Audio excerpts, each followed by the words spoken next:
I know that other people feel that the same way that I do. That's kind of been my reaction throughout. It is a pleasure to be with you today, and I do thank you for your continued support of the Virtual Center and of the Head On Radio Network. And again, I do this as frequently as I can. I don't like to spend a lot of airtime on it because I'm not all that comfortable about it, which is the idea of fundraising. That's not my cup of tea at all. And the fact that I'm running for office right now makes that a little bit difficult because I have some problems with that. In fact, I'll be very honest with you. I have problems, asking people to vote for me. And part of that is because I have spent so much time in the political environment of the 18th century in terms of my reading and my research. And as I mentioned more than once before here on the Virtual Center, in the 18th century, it was considered bad form to run for office. The ideal was, at least in theory, that serving in office was a public service, and that in the ideal community situation, citizens, based on their expertise and their talents, would be called to serve in certain situations for specific points and specific periods of time. And then you go back to your normal life. That was the basic idea. And many of the founders, those who were really in the forefront of the movement for independence, as well as the framing of the Constitution and the revising of the Articles, many of these, Franklin, Jefferson, Madison, and the rest of them, really were very, very skeptical of those who ran for office. They were adamant that office holders shouldn't be paid for this service, that this was what citizens owed to the community at large, and it ought to be seen that way. So the assumption was that people who served in elected office were called to that particular situation, and to me it makes sense. It's idealistic, but at the same time it makes a lot of sense. And indeed, it is idealistic because in a perfect world, that's the way. In this one, however, it's not that way, because if you don't run and the people that you are competing with do run, then you don't have much of a chance.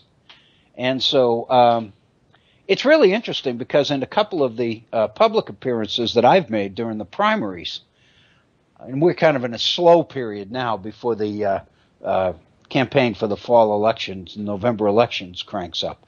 But during the primaries, in a couple of the appearances that I made, I found, and this is interesting, that many of the people who turned out for these Meet the Candidates events seemed to be very appreciative of this perspective.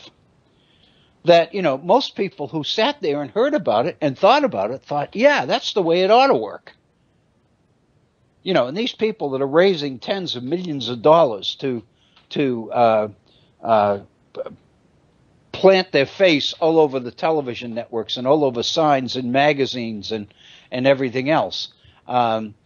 These people are obviously driven by something other than public service. It's obviously their own particular vanity and self-interest, as much, if not more, than anything else that's driving them.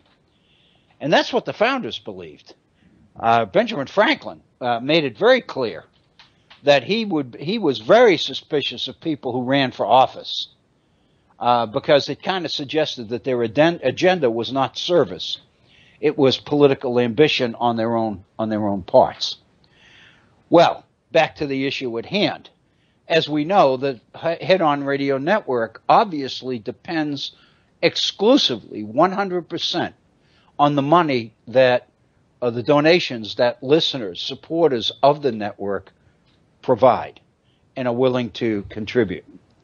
Nobody is in this operation is getting a salary.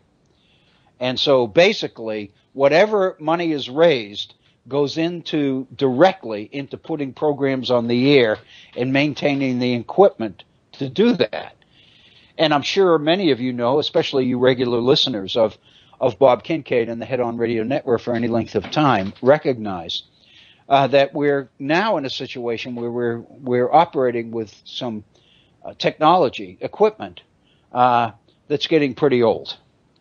And I think it obviously needs regularly to be upgraded. We know that. And it's really difficult because the only way you can do it is to ask those people who support the programming to help you provide it, and it's very difficult. And we've thought that over the months that some funding source would suddenly step forward, see the advantage of this network, and try to do the best that they could, or that individual could, to provide some of the financial resources necessary to keep programs like our On This Network now on the air. It hasn't happened yet, but I have faith that it will happen. And the reason is because I recognize, as I know many of you do, that these programs are unique. They aren't available, for the most part, in other places. You have to look very, very hard to find this kind of perspective available and accessible. And so the reality is that it's absolutely vital, critical to the political debate, to the political discussion in this country. It's really what the essence of the political conversation is all about. And therefore, it's absolutely critical that it remain on the air and remain accessible. And that's really what's driving this whole operation. I know that it's driving Bob and Agnes and the other folks connected with the Head On Radio Network, the people that produce it and maintain the equipment and all of that. So, again, we do appreciate your support, and we do ask that you continue to support the network, and you let us know what we might be able to do to better serve you, because that's really what this is about. So, and that's kind of all I've got to say, and I don't say it but every once in a while, but I really think it's important. I know Bob has to really focus on fundraising quite a bit. He almost has to operate on a week-to-week basis in order to try to raise the amount of money it's going to take for that particular week. And that's pretty stressful. And to be able to put a program, for 3-hour-a-night program, together with that kind of situation pressing you in the background is extremely difficult. And I think when you consider that he's been doing this now for better than a decade, it's pretty amazing. And so anyway, I'm kind of the new guy in the block. I've only been here for a couple of years, but I do appreciate the value and the necessity of it, and I thank you for your continued support. And again, I mean that. If there's anything that I can do to improve the quality of our programming, I'm really up to it, and I mean that. Bob and I have been kicking around the idea. We're anticipating doing some video. I guess I was going to say neither one of us, neither Bob nor I, we have the perfect faces for radio, for audio, but not for video. But the fact of the matter is, in order to make the programs more appealing and employ some of the latest broadcast techniques, we've been talking about ways to do it. Maybe selected portions of the program, a half-hour program on such and such a topic that we would put on video, and then we would basically go to audio and kind of entertain a conversation about the particular piece we put on. But anyway, we're talking all the time. And so I thank you for your patience, for your continued support.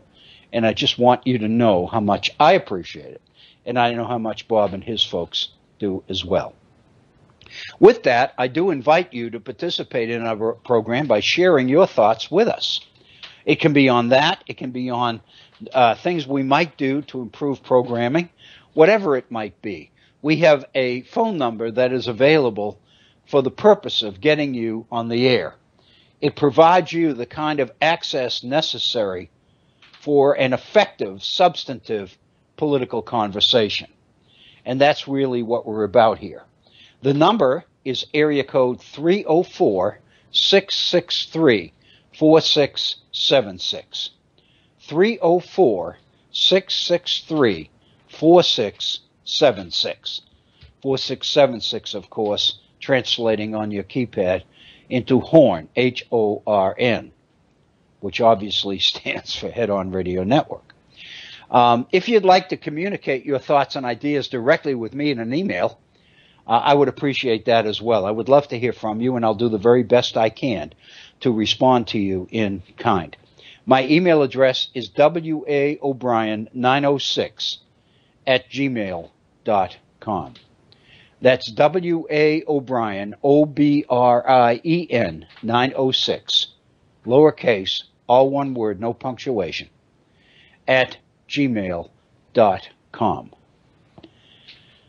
And as we do each day, I would like to remind you and encourage you to visit our Facebook page. If you go to the homepage for Facebook, at the top you'll see a search box. And if you type in the Virtual Center for the Study of the Constitution, you will have access to our Facebook page. I am encouraged by the fact that almost daily I begin to see records of new views, new comments about what's on there, and that's really what we're trying to encourage.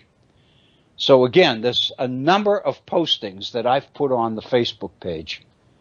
I would welcome your reaction or your comments on what's there.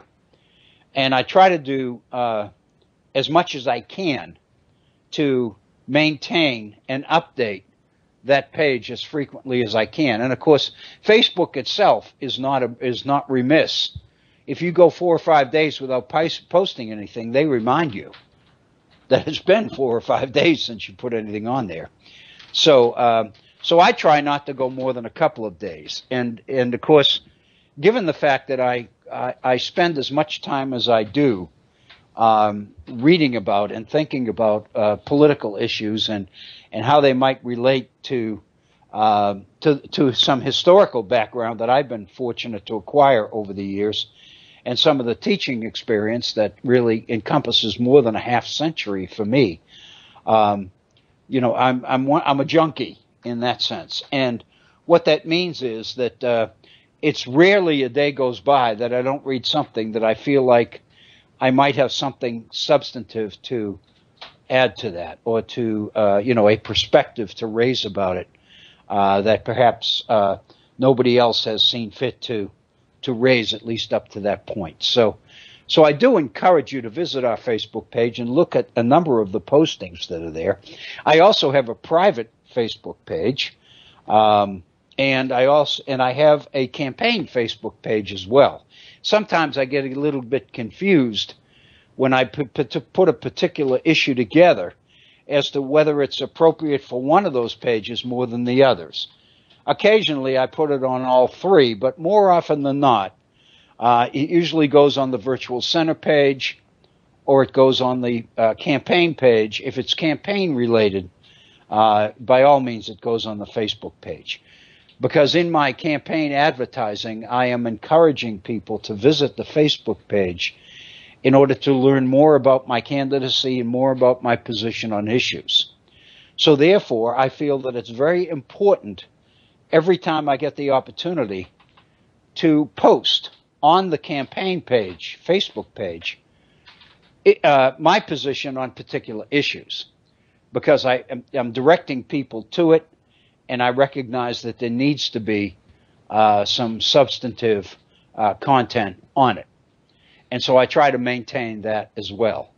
So in reality, the combination of that plus putting the program together on a regular basis and doing some writing, which I am very, very fortunate that that some of the local media here, the Gazette in Charleston, West Virginia, and our local paper here in Beckley, the Register Herald, has seen fit to publish a good deal of what I've written over the last several years.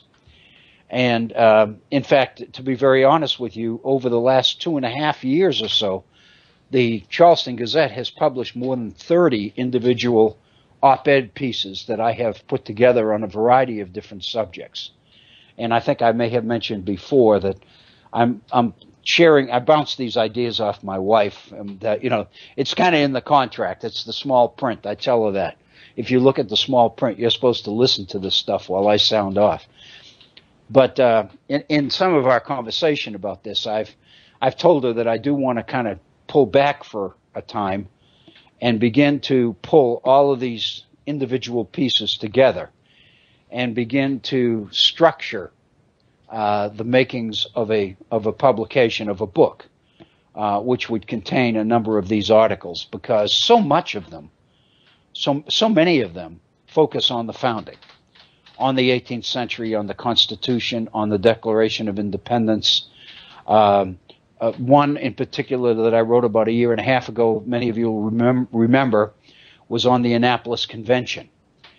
And in readings that I've done, I don't see that much on the Annapolis Convention. I think it's very important.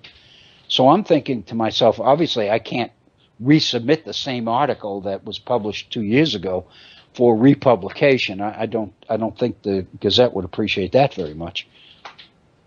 So what I'm thinking about is some sort of a permanent publication that would capture many of these particular positions on issues of the day. I feel, and I've been kind of reinforced in these feelings by people who read them, that a number of the positions that I've taken on issues are positions that many of these folks haven't seen before, and they think they ought to be permanently recorded somewhere. So with that, that's kind of what I've been thinking about as well. As we get into today's program, there are a couple of things I'd like to share with you.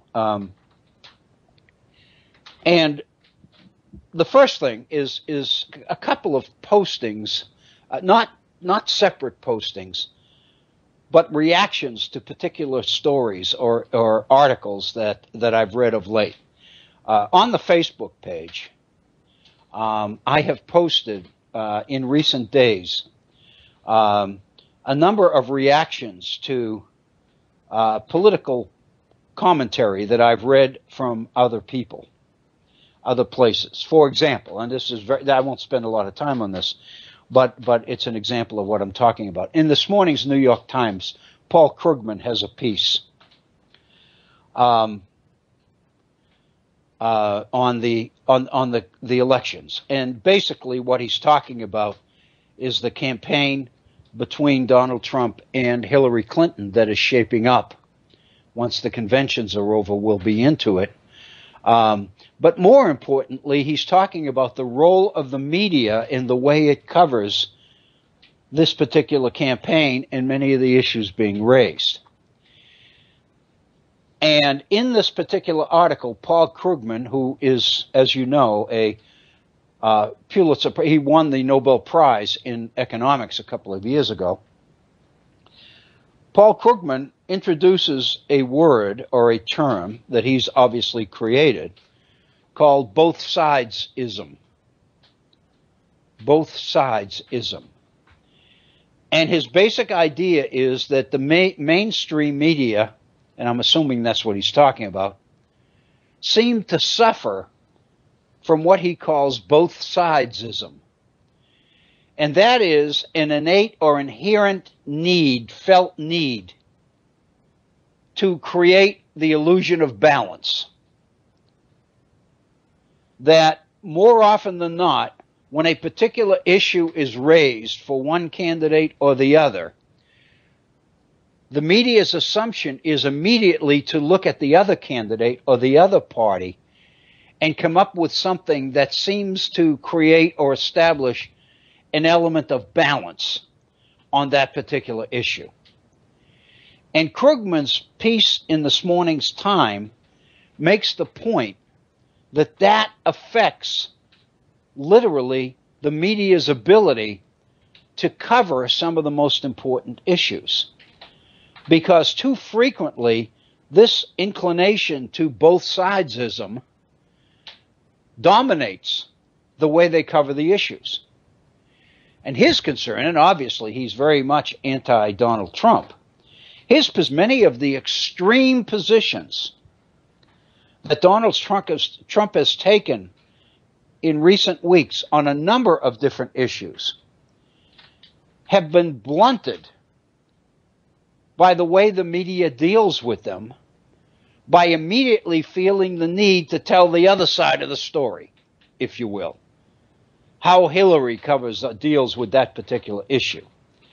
And the implication is that the media's priority is balance, some semblance of balance between the two parties or the two candidates, more than it is the accurate coverage or analysis of the issues at hand.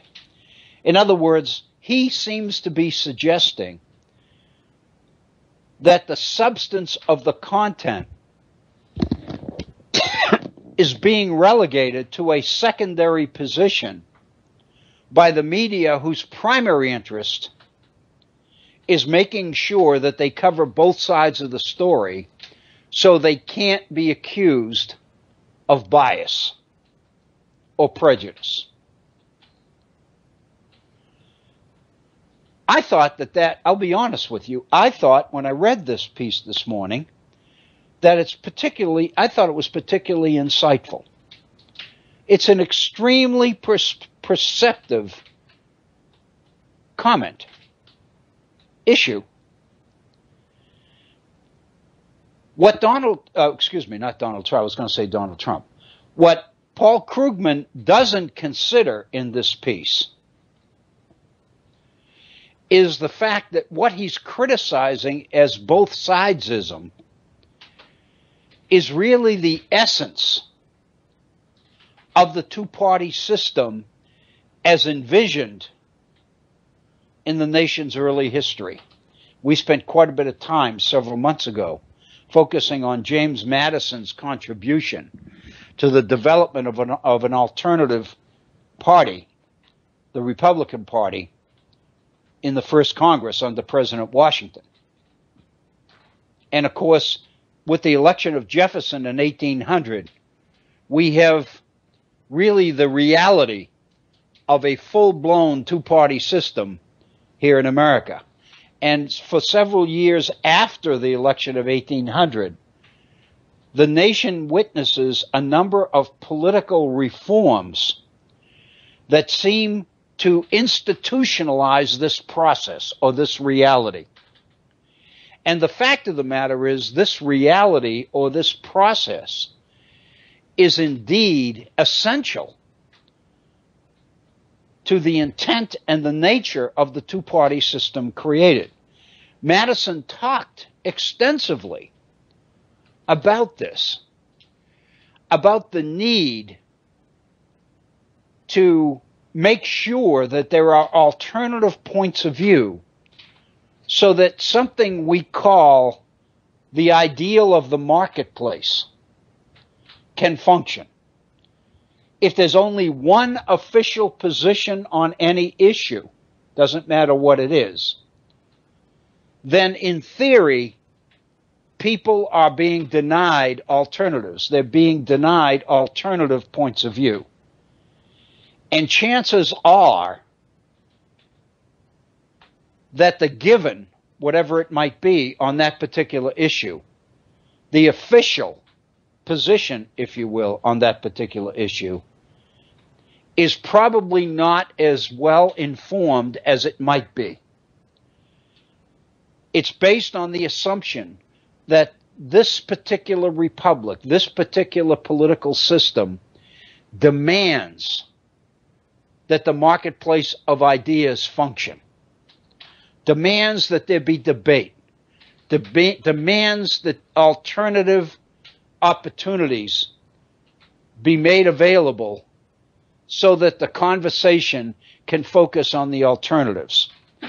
Because the belief is it's the interaction of all of these different alternatives in quest of a better solution or answer to problems is the best way, is really the best way to arrive at the best solutions or the best answers.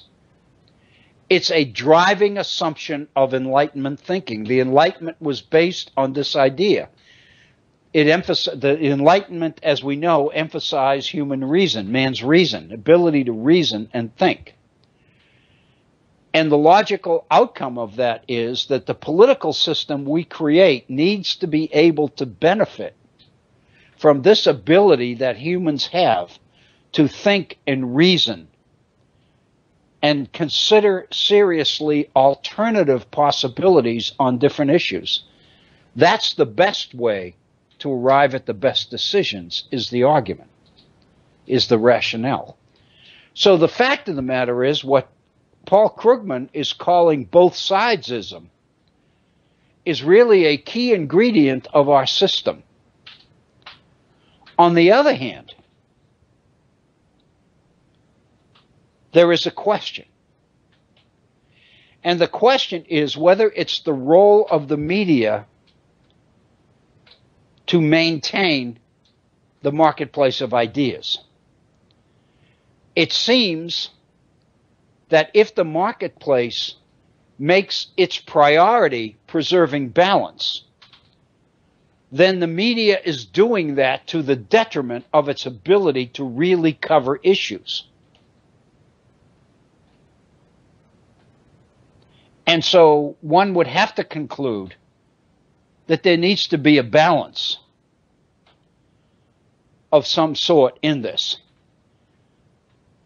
In my mind, there's a serious question as to whether the media's primary role is to preserve the balance, or whether the media's primary role is to make the alternatives and options available. It seems to me it's the people who come up with the alternatives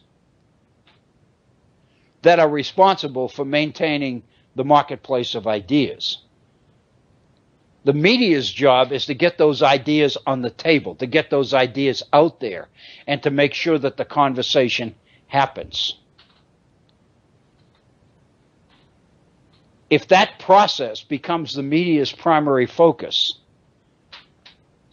then the coverage of issues seems to me to suffer. This is a very fine distinction, I know, but this is an example of the kind of postings that I've taken to use the Facebook page for. I felt that it seems to me very, very beneficial that people give a look to Paul Krugman's article. So I copied the link and then I made a few comments about the article, principally to encourage people to look at it, because I think it's an important piece. It says something worthwhile. It says something that everybody who cares about our political system ought to at least recognize and think about. And that's the way I've taken to utilize the Facebook page when I can, when I feel that I have something substantive to say.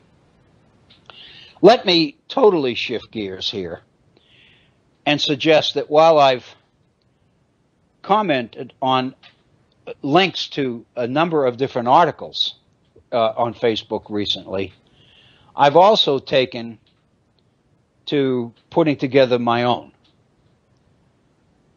And I mentioned that part of the reason that I wanted a Facebook page for a political campaign was because this would give me an opportunity to put my positions on key issues out there so that voters, potential voters, would have an opportunity to know where I stand on particular issues.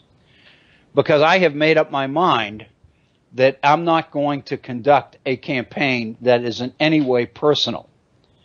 I'm not going to attack competitors or opponents. I can attack their positions. I can attack their philosophy, the way they approach problems, the way they define the proper role for government.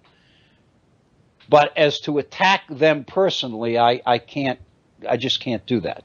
I won't do it. And so my position is I need to be running for something. That I need to conduct a campaign that advocates particular positions on particular issues. I think that my job is not only to inform people what my position is on particular issues, but in the process, if I can do it, to educate the general public on those particular issues as well. So therefore, I have felt that the existence of the Facebook page makes it possible for me to compile a permanent record, if you will, of some of the positions on some issues that I feel that I might have something particularly solid to contribute to the political conversation here in this particular region. All of this which goes to explain exactly where I'm going with this. This weekend, over the last several days, I put together what I've called on Facebook a position paper on education.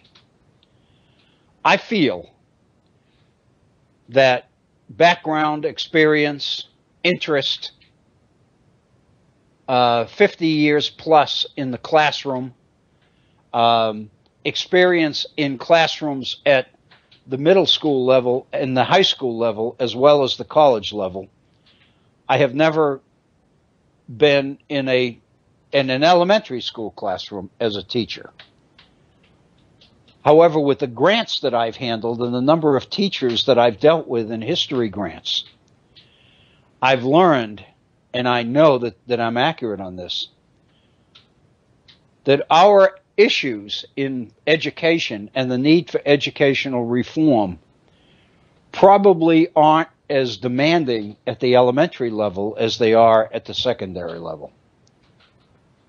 To put it very bluntly, some of the best teachers I've ever met in my life teach in the elementary school classrooms. Not just here, but in other places as well that I've been. Elementary teachers, for the most part, are gifted. They are called to the profession. Going back to the previous issue that we were talking with about being called to stand for political office. There is this old ideal that the best teachers are called to it, that they are born to teach, if that's an appropriate way to put it. I found that most of that occurs in the elementary school level. And consequently, some of the best teaching that happens in our classrooms anywhere happens on the elementary school level. It seems to be the transition into the secondary level where the problems begin to surface. I think that's where the content begins to drive instruction. At the elementary level, the attention, the emphasis is on instruction, is on student learning, on encouraging learning, on making learning exciting and something that youngsters want to do. But even more important, it seems to me, what I have seen in the best elementary teachers is an ability to recognize that youngsters, children, at the elementary school level want to learn. They are excited by learning. They don't run away from it. They don't hate it. They don't diss it. They don't try to find opportunities to not do it. In reality, young people are fascinated with learning. And the elementary teacher would be remiss not to take advantage of that and develop it. So in a sense, the elementary teacher is not introducing something that young people don't want. Rather, the elementary teacher is developing something that's already there, is supporting it and developing it, helping to shape it, perhaps even direct it. But the fact of the matter is, they are working with children, not against children. And so consequently, most often, young children love school. It's when the transition happens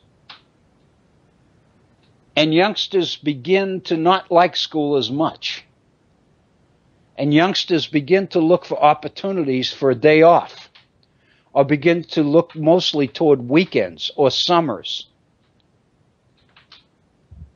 My wife has a couple of young grandchildren. I mentioned them before. They live in Connecticut. One of them is 10 and the other one is 7. They love school. They hate summer. They can't wait to get back to school. It's absolutely invigorating for me because I don't see it that much. And I haven't seen it that much in my career. So the issue, it seems to me, when we talk about educational reform, is finding a way to address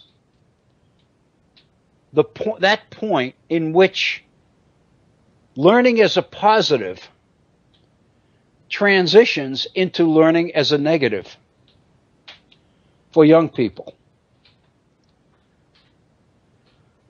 And it seems to me that part of it, I just made a comment a few moments ago, that in a sense blundered into or wandered into one particular issue that in part explains this.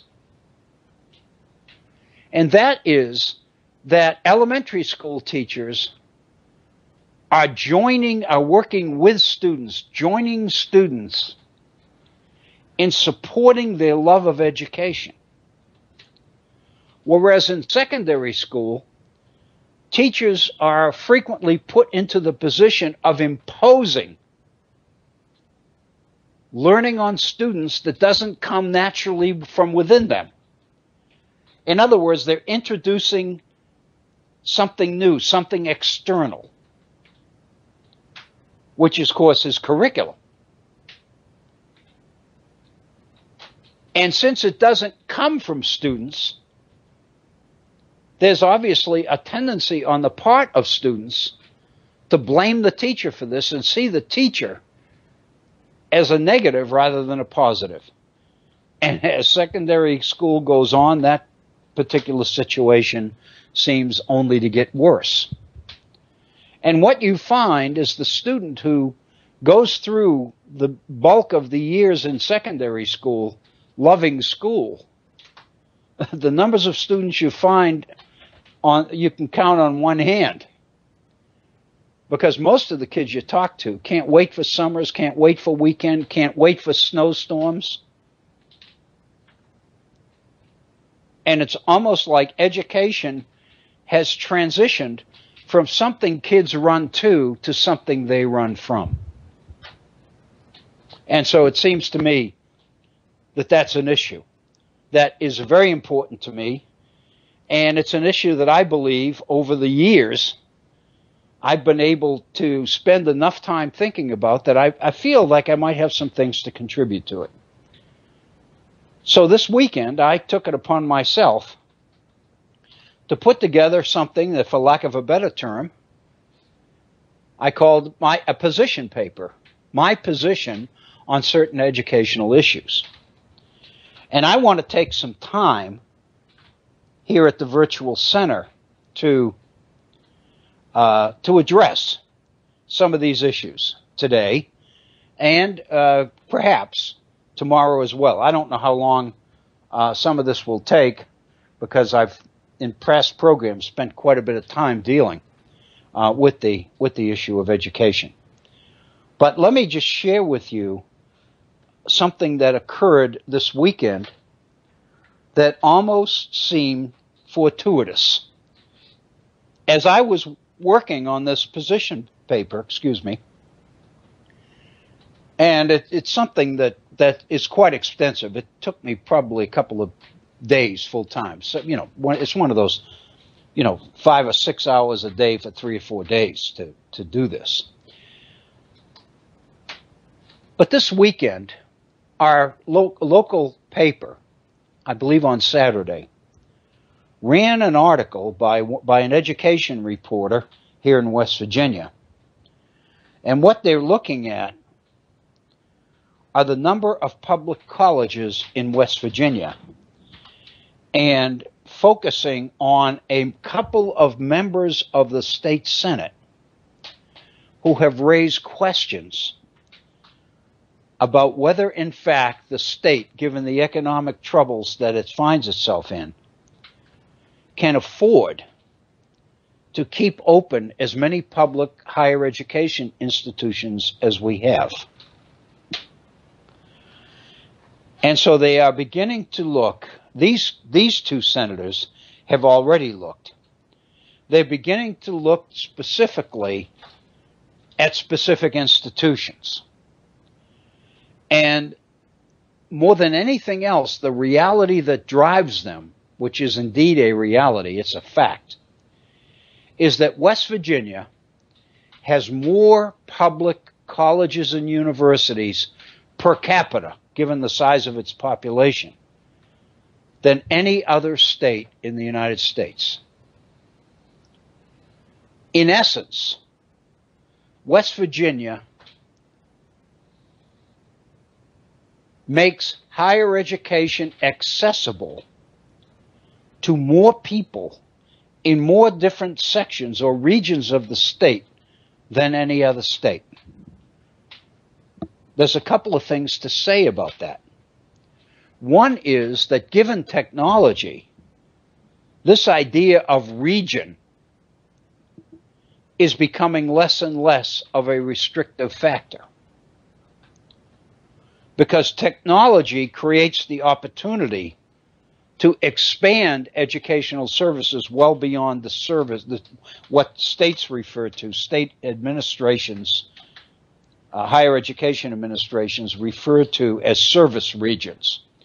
Traditionally, the idea was that institutions were strategically located in various regions of the state on the idea, on the thinking or the plan that every resident of West Virginia would have a public 4-year college accessible to them within 50 miles of where they live or something like that. Technology has really made the service regions become a lot broader, a lot wider, and has really enhanced accessibility. But here's the reality. And I've commented on this before in talking about higher education here in West Virginia. And those of you listening who are not in West Virginia, I would suggest that these issues, these questions, or these concerns pertain to a number of different other states as well. This, West Virginia has a problem in terms of the number of institutions that it is trying to support financially. But the fact of the matter is every state has the same questions, because every state is looking at ways to cutting deficits and cutting back on its budget. And the idea is that the more you can save in one area, the more is available for addressing problems in other areas.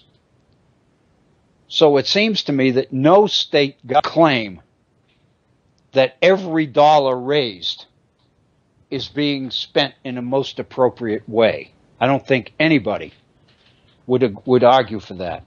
So the idea is that looking for ways to streamline, efficient and cost-effective with a colleague, former colleague.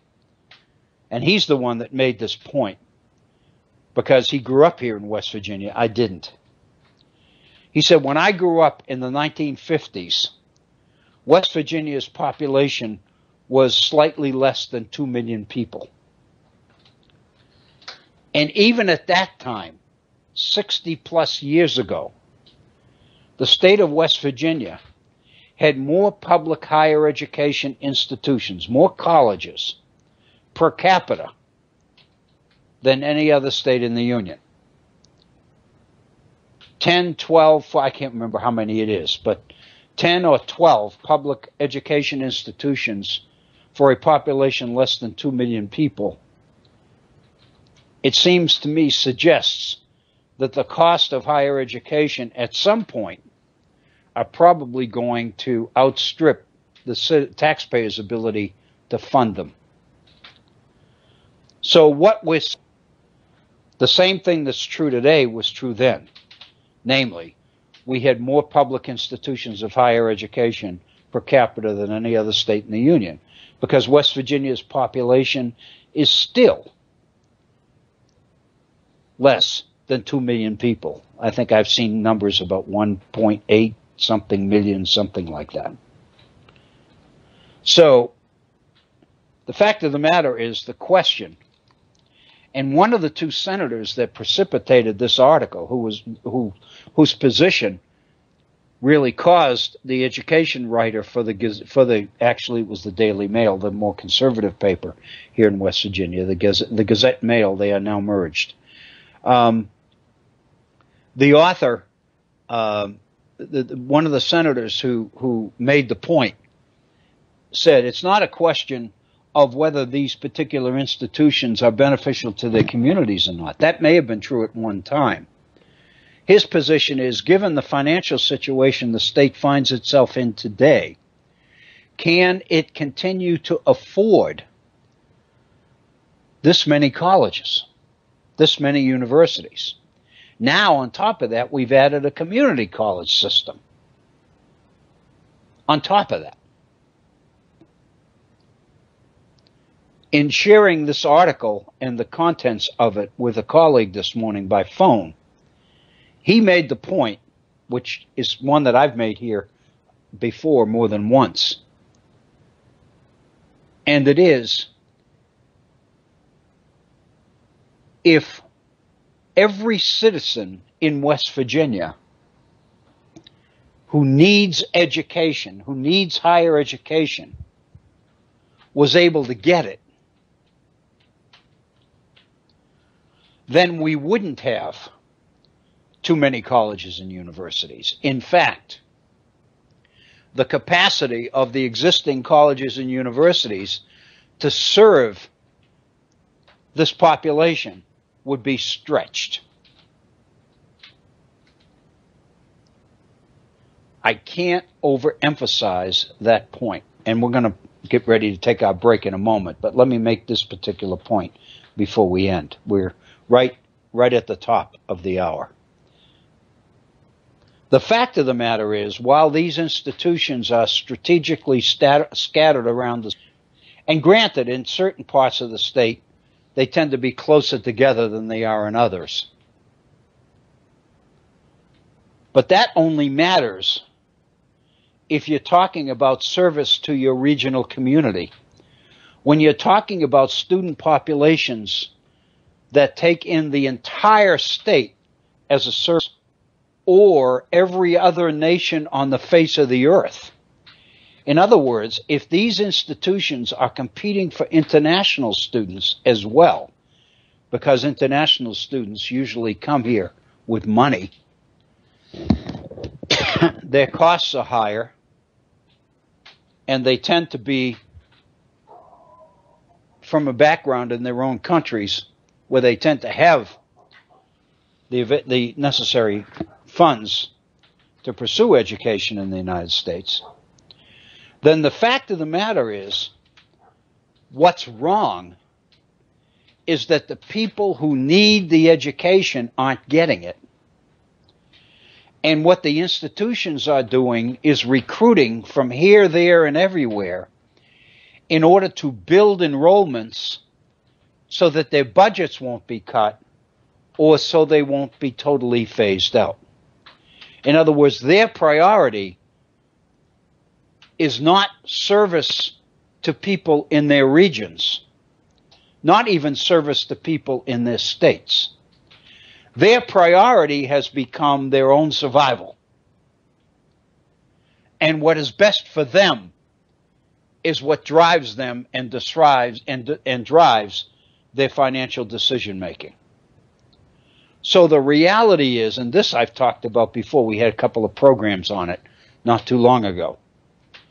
The reality is that here in West Virginia and other places as well, there is a significant unserved, uneducated, or undereducated population of adults who need educational services, who need training, who need an upgrade in their skills, because the jobs that they find available are jobs for which most of them don't even qualify. And the fact of the matter is, even though they have colleges and universities in their regions, these colleges and universities won't admit them because they aren't qualified. They don't meet admission standards.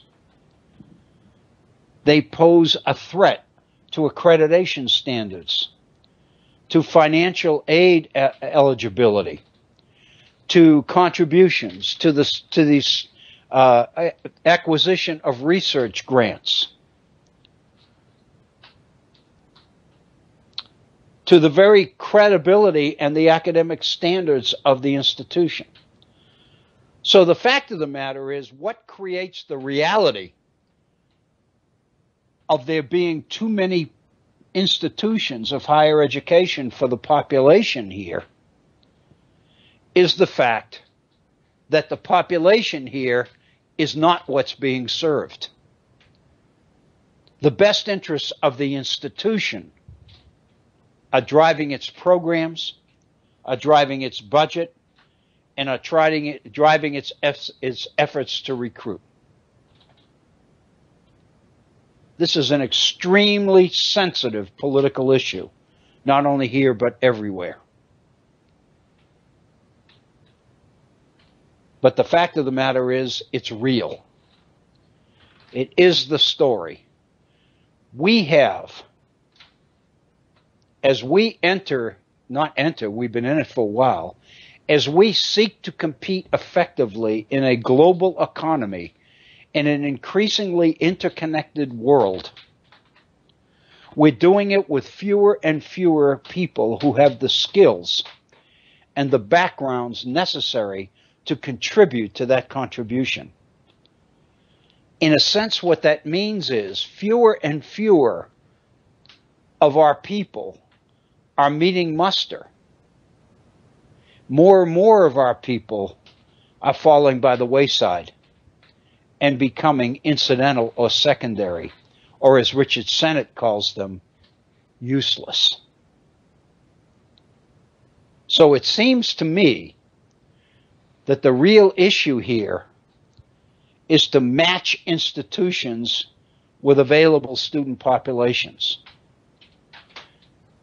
and open up accessibility to the point that if people aren't qualified to meet admission standards, then these institutions find ways to help people meet those standards. If they did that, then we wouldn't have too many institutions. But the fact of the matter is, if they did that, then the budget would not be in the situation that it is in either. It seems to me, and I'll make this the final point, and then we'll take our break. It seems to me that this article and the issues that it raises are extremely fortuitous for me, because at the same time this article was running, I was sitting down trying to put together my ideas on what I called an educational position paper. So when we come back for our second hour, I want to take the opportunity to share with you a few of the things that I've said. Many of them I've said before, but I think what I've tried to do this time around is try to put them together in a way that has some sense, some reason to it, So I think that's where we'll probably be going in this our second hour. We're a little bit beyond the top of the hour, but you are listening to the Virtual Center for the Study of the Constitution and Civic Responsibility. We're a little bit after the top of the hour. We'll pause and take a 5-minute break. Then we'll come back and we'll continue our program. I hope you'll stay with us. Thank you. We now return to the Virtual Center for the Study of the Constitution and Civic Responsibility. Here's your host, Dr. Bill O'Brien. Well, thank you, Agnes, and welcome to our second hour here at the Virtual Center for the Study of the Constitution and Civic Responsibility on this Monday, the 18th day of July in the year 2016. In our first hour, for those of you who are just joining us, I feel I ought to touch on a few of the things that we covered in the first hour. And we touched on a number of things. We looked at an article by Paul Krugman in this morning's New York Times and spent some time on that. And then we talked about an article that appeared here locally, raising some questions about whether state government could any longer afford to maintain the number of colleges and universities. In our case, that the state of West Virginia is continuing to fund. And one of the things that I neglected to mention in the first hour, but I think it's an important consideration as well, is that with two exceptions, every one of these institutions in West Virginia is experiencing declines in enrollment. In other words, the enrollment in the institutions is going down at the same time that state budget makers are raising questions about whether, in fact, the state of West Virginia can continue to even support these institutions as viable. And one of the options that's being posed, and it's posed by the two people who really precipitated the article, it's posed by one of them, is that some of these institutions are being given the opportunity to go private, to cease to be recipients of public tax money and go it alone. And, of course, the result of that would be increased tuition, because the institutions would have to find some way to offset the public money, the public allocations that they were no longer receiving. And they would have to find some way to make up that difference. And so likely the tuition rates would go up and up and up. But at the same time, it's a viable option, because the upside of being private is that you acquire additional flexibility and that you are not constrained or restricted by the numbers of rules and regulations and bureaucratic necessities associated with being a public institution. Private institutions can respond to new opportunities faster, they can respond more effectively, and they have a lot more flexibility internally to reallocate internal resources where they are believed to be needed, rather than where the state or state administrative overseers tells them they have to basically honor decisions that have been made before. So it seems to me that that's one of the issues, and I think the fact that these institutions, most of them, are losing enrollment is significant as well. It doesn't negate the conclusions or the possible answers to the question that I raised. In fact, it makes them even more valid. That it seems to me, if they are losing enrollment in a state where the need for higher education services is probably higher than any other state in the union, then there's a major disconnect here. And it's a politically explosive one. For a number of weeks and months, I've been playing around with the idea as to whether I should be the one to raise this issue. And part of the reason is because more than half of my adult career, professional career as an educator, was spent at one of these institutions. And I know that if I threw out some of these ideas, it would be considered by my home institution as being disloyal. But the fact of the matter is, it seems to me that by throwing it out, you begin to open up possibilities as to ways that the institutions themselves can begin to do something positive about addressing the problems. Because if they don't, then bad things are going to happen to these institutions. Namely, their funding is going to be cut to the point that it becomes inconsequential. And at that point, if the numbers of dollars that you receive as a public institution are cut too far, then the benefits of being a public institution disappear. And at that point, going private would seem to be a viable option, a viable alternative. But anyway, that's just one of the issues. The fact of the matter is, I think that the fact that this question or these issues were raised statewide this past weekend,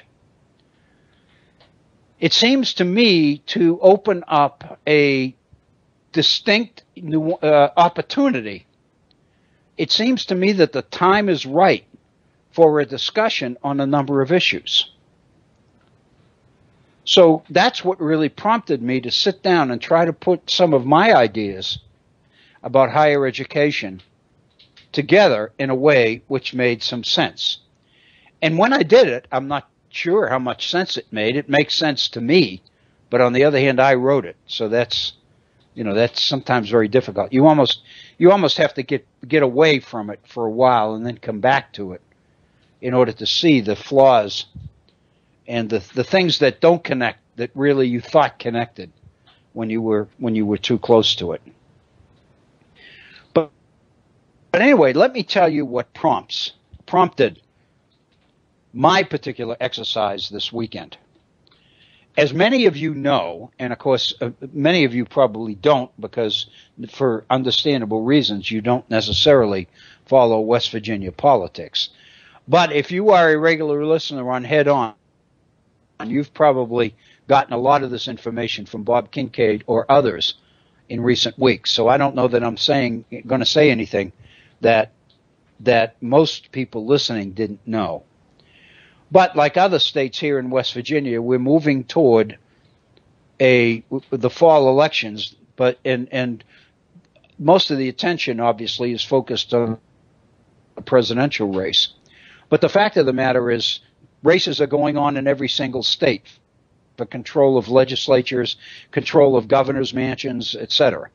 Here in West Virginia, we have a contest which has come down to two candidates: a millionaire car dealer from southern West Virginia named Bill Cole, who at present is the president of our Senate. He's the Republican. And the Democrat is Jim Justice, who for the last 4 or 5 years has owned the Greenbrier and has become, in the eyes of many people, a savior for West Virginia, because he's one of the few people that made millions in West Virginia and stayed here to spend it. In other words, as much money as Justice has made over the years, much of it in coal. What makes him different from most of the others is he's remained here and he continues to put it back. And so a major theme of his campaign during the primaries was obviously to emphasize how much he loves this state and its people. And he's done that. He literally saved the Greenbrier. There was some question as to whether the Greenbrier, as a high-end exclusive resort for the well-heeled, would be able to survive. And when CSX Railroad, which owned it for a number of years, made it available on the market, Jim Justice bought it. And the fact of the matter is, he has reinvented the Greenbrier. He has restored it, and he's brought in PGA golf tournaments, as many of you know. And in so many ways, he's done really good things for his home state. He's the Democratic candidate for governor here in West Virginia. As many of you know as well, I made the decision this year to run as a Democrat for the House of Delegates, the legislature here in West Virginia. So naturally, as a Democrat, the assumption is that I'm going to link to connect my campaign, or link my chariot, as it were, to Jim Justice's. And the state convention that we had here in West Virginia several weeks ago, early in June, about a month ago, showed that there are significant splits within the Democratic Party here in West Virginia because, and I won't go into all the details here, but over the last several years, West Virginia has moved from a blue state into a red state. Not only was it a blue state, but it had always been a blue state. So what that meant was that Democrats lost control not only of the Senate here in West Virginia, but the lower house as well. And given the amount of control, the majority that Democrats had in the legislature here for a number of years, then the fact of the matter is in recent years, the Democratic Party in West Virginia has really slipped. And the leadership of the Democratic Party has really overseen during its tenure the loss of the legislature, the loss of representative seats in Congress, the loss of Senate seats. In other words, the Senate seat, which was occupied by Senator Rockefeller for a number of years, was lost to a Republican, Senator Sheila Moore Capito. And so basically, there's a reform movement afoot within the Democratic Party here in West Virginia. So there's some question as to whether Jim Justice is the candidate of the reform movement or whether he, in fact, is the candidate of the traditional Democratic power structure here in West Virginia. So that's kind of unclear, but it's neither here nor there. Basically, my position paper is linked to what Jim Justice's campaign is about in the area of education. When Jim Justice announced his candidacy for governor in 2016 and conducted his primary campaign successfully, he was able to win the nomination over two viable, very strong competitors, Democratic competitors.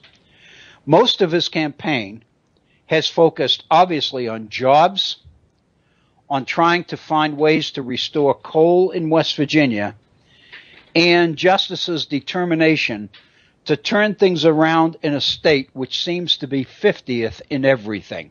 In fact, he has a number of campaign signs which say just that. He's asking citizens, are you tired of being 50th in everything? We're 50th in education. We're 50th in jobs. We're 50th in the percentage of adults who have jobs. We're 50th in the number of people on public assistance. We're, et cetera, et cetera. All the bad stuff, we lead the nation by being the lowest in the nation, if that makes sense. However, my focus, very strong stand on education, on educational reform in West Virginia. And the mere fact that he's done that gets my attention, obviously. But to be specific, he's done more than just promise that the schools will be better. He's done more than promise to improve education, which is kind of rhetoric or pablum that every candidate says. The fact of the matter is the Republican legislature in this state, because of the size of the budget deficit, has taken upon itself to cut and cut and cut education. There's no question that the article that we just talked about with the reduction of the numbers of state colleges and universities is linked directly to the Republican agenda, which is to find ways to cut the size of the education budget in West Virginia by, in theory, actually abolishing institutions. Maybe these people are saying we can no longer afford to maintain as many institutions of higher education as we have.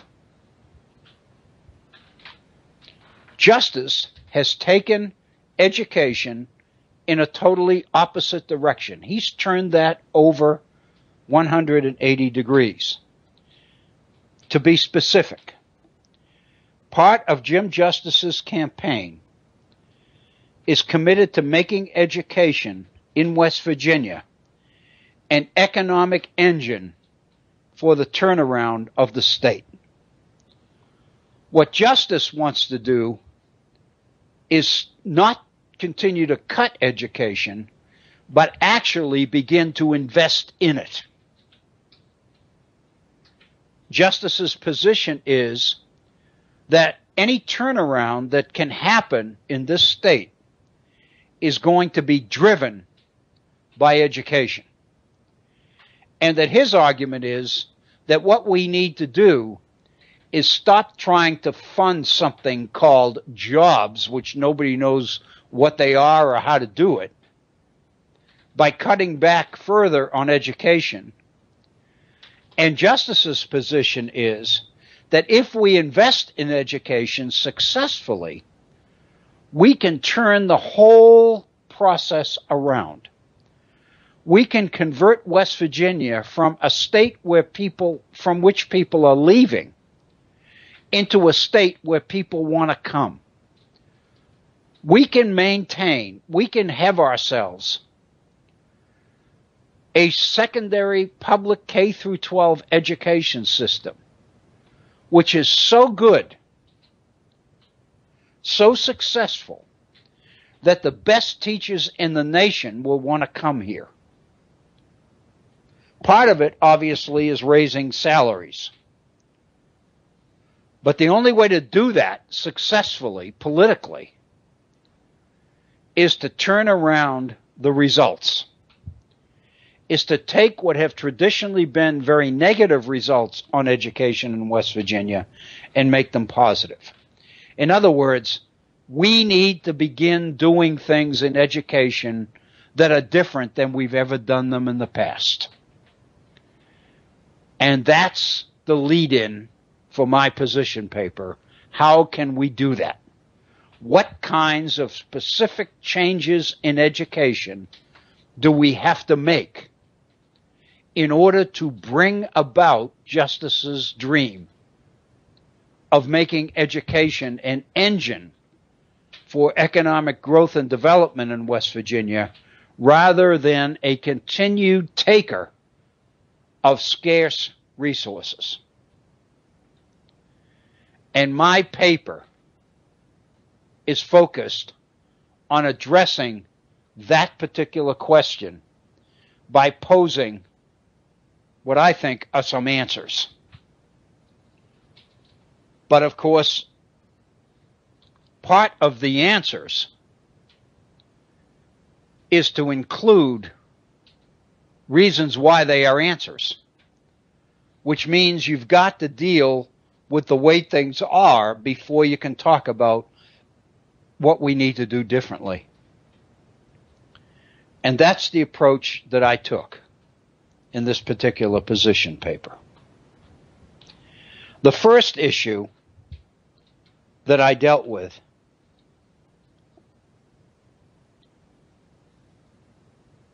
is a second, more careful look at the whole issue of teaching and learning.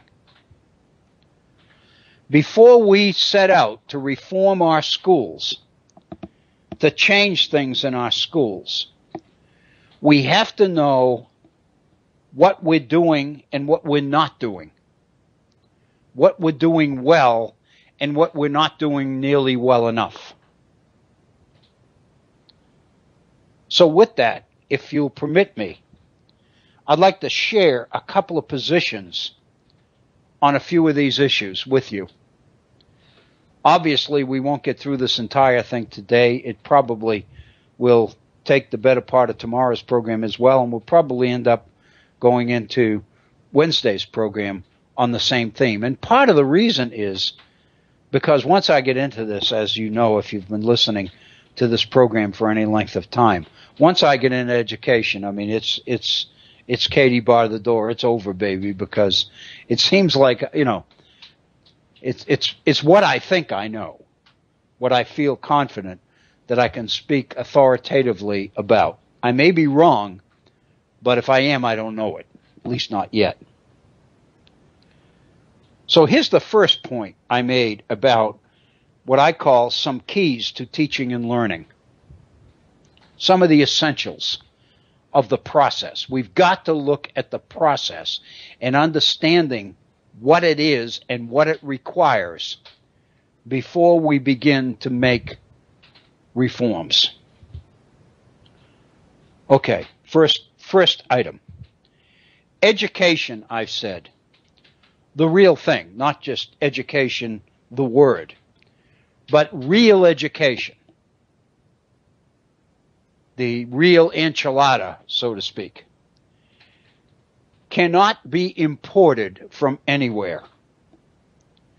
Teacher, textbook, curriculum guide, mandated state standards, billionaire philanthropists. Nobody can bring us improved education. And the reason is because I believe, and I've believed for a long time, that educational quality, at least the potential of it, is already here. It's in our people, it's in our students. In fact, I believe it's in every single human being. What I've said in terms of importing education, I've said real education, the real thing, can't be imported from anywhere. It's not in textbooks, it's not in teachers, it's not in state guides, it's not in the billions of dollars of philanthropic contributions that Bill Gates and these other people bring to school systems. It's not there either. In other words, money can't buy it. So when we're talking about what can be imported and what can't, I've said content can. We obviously can bring in information, bring in facts, content, substance, subject matter. New information can be imported. Different ideas and interpretations can be imported. In other words, we can bring all of this stuff in. But the fact of the matter is, what's introduced is not education. What students do with it is. And I've underlined that particular sentence. What's introduced is not education. What students do with it is. Education is the process of engagement, of interaction between student and content, between student and subject matter. Whether that subject matter is facts, whether the subject matter is interpretations, whether it's new ideas, whether it's controversial ideas, whether it's alternative points of view, all of it is content, and it only remains content until students begin to engage it. When students engage it, process it, internalize it, begin to reflect on it, begin to reach or draw conclusions about it, begin to raise additional questions about it and about the subject. It's when student learning begins that true education happens. What's introduced externally for recognition and memorization is not education either. It's training. The idea of over and over repetitive memorization of information is not education. Your measure ability when student by measurement occurs. But the effectiveness of training, ability to memorize information, the ability how not determine you but one more things. The new knowledge, the foundation of new learning or adult education is stimulate. That's better. That and reforms the learning of each student. Mastery of those interventions that the teacher must any difficulty has. Each student perform and then compare it by the scores which ones aren't each other. It may benefit, it may nothing to our is product of Jefferson, the boy of best, dismissing everybody else's residue. He proposed that in the 1770s, and we're still following it. It's the basis of our whole system of standardized testing. Our goal, for the most part, is to measure state against state, high school against high school, school system against school system, one school against another school, one teacher as opposed to another teacher.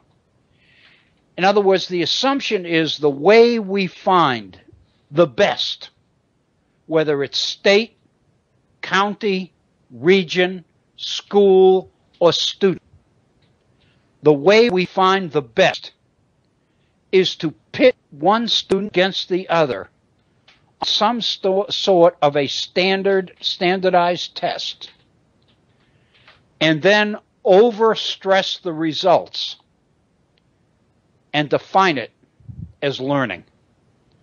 It ain't. It is not. It may permit us to rank students, but it does nothing to improve the quality of education. What measurement we do, what assessment we do, only has importance when we look at it from the perspective of each individual student. What did you know when you came in here? What can you do now that you couldn't do then? What do you know now that you didn't know when you came in here? What did you need to know in order to learn what you currently know? In other words, to what extent is what you are currently learning based on what you know, on what you already know? The latest educational theory lays out this particular model. This is the model we've got to adopt. And the purpose of assessment, of tests, is to evaluate the student comparing where he is now from where he was the last time you tested him. That tells you how effective you are as a teacher. But it also tells you how effective the student is as a learner. If the student can't handle what you're teaching him now, it's probably because he didn't really know the stuff you taught him before. He may have, if you give multiple tests or multiple choice tests, standardized type tests, short answer tests, he may have gotten a good grade on it, which sent you the message that he knows it. But the fact of the matter is, when you try to teach something else based on that knowledge, he can't do it. What that tells you as the instructor is that there are real deficiencies here in what you are doing, what you must do in order to help that student catch up. That's the benefit of teaching. It ought not to be threatening, of testing rather. It ought not to be threatening. It ought to be things that students look for the opportunity to do. It ought to be things that students say, this is my opportunity to show the teacher how much I've learned. Or, this is an opportunity to show the teacher that I'm really having trouble with this and I just don't understand it. And maybe if I do that, the teacher will be able to help me find what it is I need to go back over, what I need to review, what it is I thought I knew, but apparently I didn't. When we begin to do this with every individual student, we will begin to solve the educational problems in this country. I believe that firmly. Because I believe that every student is capable of learning. We know that. The example that I used a couple of weeks ago revolved around the supermarket. If a kid, a student, any student, walks into a supermarket anywhere in the country, anywhere in the world, never store before in his life, and give him a list of 4 up, they're really going to know where in the store to go in order to find it. It doesn't have to be at the one aisle and go down every single aisle in order to find one item. Then go back to the beginning and look and the second item in the same way. Shopping takes 5 hours. But the fact of the matter is, students, because they grew up, because they learned, know that supermarkets are organized. They aren't random. Those shelves aren't randomly stocked. Related items are in the same section. So once you know what you need, you know where in that store it ought to be. You can learn. And you can apply what you know to the new situation. Everybody can do this. Granted, there are limits. Everybody can't learn to the same extent, to the same degree, because we've got to deal with the reality of what we're born with. But the fact of the matter is to assume that 35 and 40 and 45% of our populations are unable to contribute anything to the quality of life in the communities they live in is demeaning. It's absurd. It's going to promote revolution in people who accept and defined as you. It's up to society to find ways to enable everybody to become a meaningful contributor to communities in which they live. And that's the model that we have got to build into our classrooms.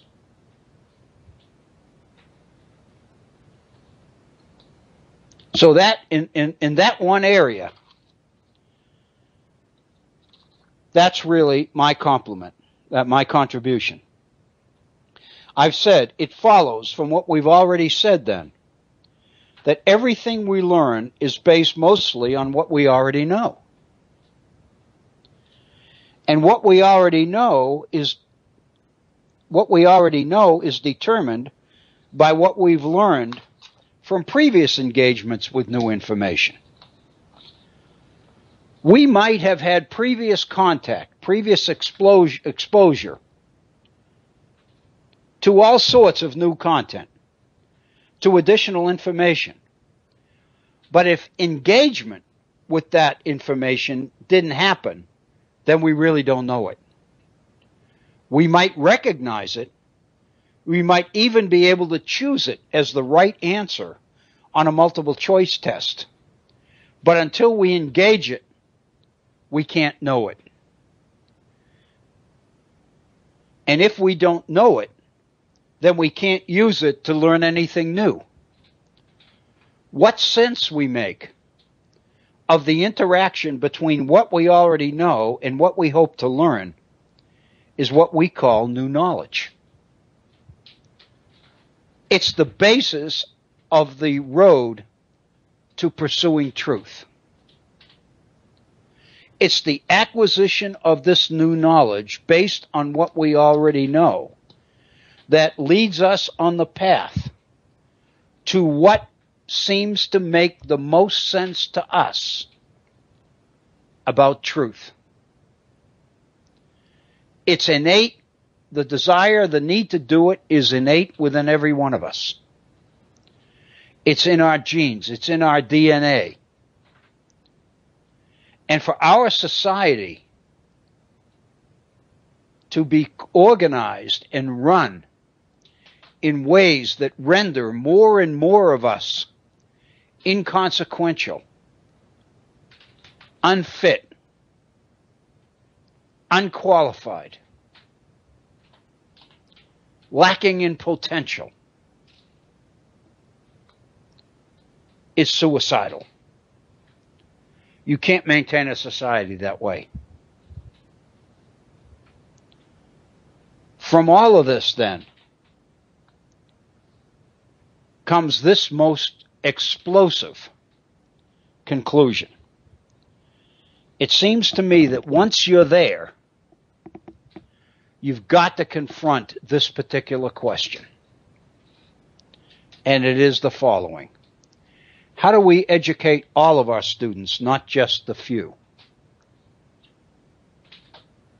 Our entire education system is modeled, is directed, is organized, is structured around the idea that the purpose of organized education, of structured education, of institutions, is to discover potential, to discover talent, to discover ability. And the only way to do that, we believe, is to pit one student against the other so that the more capable, the more qualified, with the more learning potential surfaces. It's the Stephenson talked about, and we do it. The reality is, we have to maintain a look. We are going to maintain a side in which everybody believes that they have an important play. We've got to find ways to include everybody in the process. No longer can we afford the luxury of just educating the few. I made one reference, one line of reference to this particular issue, but I really believe that it could qualify for a whole page, a whole chapter of a book. And that is the issue of whether, in fact, we are willing to risk education, the real thing, for everybody. Because from the very beginning, our society has been driven by the idea that only a few are educable, that only a few can be educated successfully in order to lead. Everybody can't be a chief. And so by definition, our education system is designed to discover the potential chiefs.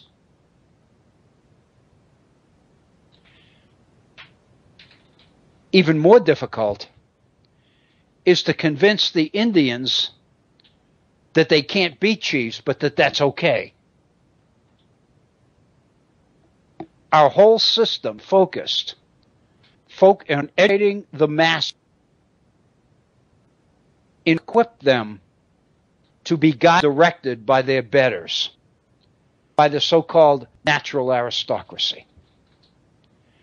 Our commitment to educate everybody, our commitment to equal opportunity, requires we break that mold and that we find ways to give everybody a real opportunity to be educated to the degree that they are capable of being educated, up to their own potential. Nobody is saying that everybody's potential is the same. But everybody needs to be given the opportunity to go as far as their abilities and talents can take them. And when we do that, and do it honestly and fairly, we will reach the full potential of the republic that the founders left us as their legacy. I truly believe that. So on the question, how do we educate everybody, not just a few? The answer to that is lifelong learning. And what I'm saying here is that lifelong learning is not just jargon. It's not just a phrase that people throw around because it sounds good and it sounds positive. It sounds honorable. Lifelong learning has real meaning. It's based on the idea of learning how to learn. It's based on the idea that once people learn how to learn information, which gives the opportunity to learn additional new information, once students be proficient in that process, become self-learners for the rest of their lives, body, then whatever they learn on their own. Always research, we colleges and universities give students opportunity, classes and things in areas in order to find them out. But the fact is the students in these classes and enrolling in these programs know how to, and that's what we need to be addressing. Teachers who structure learning, who can organize their classes and curriculum so that new information, new concepts, challenging points of view are introduced at just the appropriate times, at a point when student engagement with it can benefit from what students have already learned. In other words, when you as a teacher know for sure that students know certain things, then you as instructor, as teacher, also know that they're now ready to take on this next learning experience because they have the foundation they need to learn it. What we're talking about then is the learning process. And everybody can do it. Regular assessments, regular evaluations should be geared towards exactly this, to determine how well students understand and how ready they are to move on to the next challenge. This is what student-centered education ought to be about. And no surprise, a dedicated teacher must be there to make it happen. So what we've done, and I'm going to wind up here because it's 58 minutes after the hour, we've got less than 2 minutes. What we've done today in this hour is we have looked at the process of learning, how students learn, but also we've looked at the process of how teachers must teach. Teachers must teach in order to facilitate learning. In order to do that, they need to know how people learn.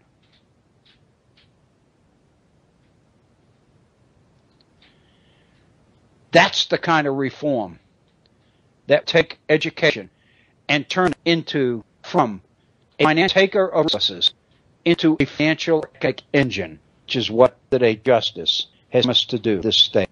It's exciting. I'm making a contribution to it. We'll be looking at other issues with this tomorrow. Right, we've got to fell because it's 9 after the hour. Thank you for tuning in. I apologize for the technical difficulties we had at the beginning, but I think we worked them out. Not only that, but I think we worked such a way that we probably won't have to discover what the problem was. Go right back to the next and look in the same place, and you'll probably find it's the same problem. So let me thank you and invite you to tune in tomorrow, Virtual Center. Let me remind you that tomorrow's program begins 1/2 hour later than today. This is Bill O'Brien, thanking you so much for tuning in. I hope you'll be back. I hope that you'll encourage colleagues and friends to join you in experiencing the Virtual Center. This is Bill O'Brien.